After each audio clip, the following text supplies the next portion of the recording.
Hindi lang school uniform at mga gamit eskwela ang pinaghahandaan ng mga magulang para po sa kanilang mga anak sa pagbabalik eskwela.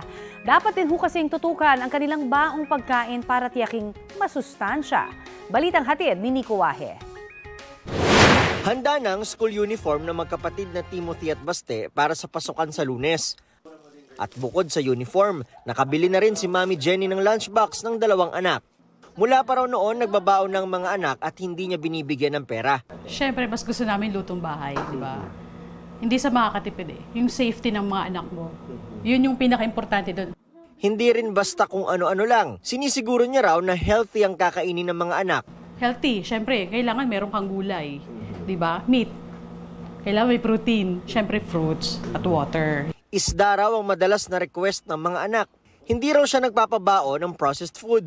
Pero may mga araw daw na pinapabaunan niya ng sweetened drinks ang mga anak gaya ng orange juice. Masasabi ko sa mga baon ng mami ko, masarap. Tsaka alam ko na healthy talaga kasi siya mismo nagluto. Lutong bahay talaga. My mom's cookies so yummy because she cooks the best food ever. Ayon sa isang endocrinologist, mas maiging ang pinapabaon sa mga anak sa eskwela ay magulang ang naghahanda.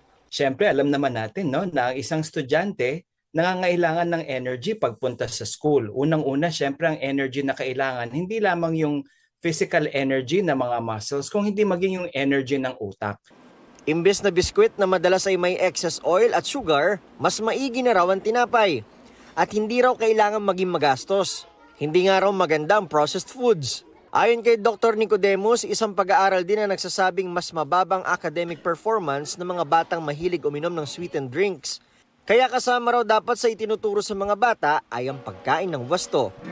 Nico Wahe, nagbabalita para sa GMA Integrated News.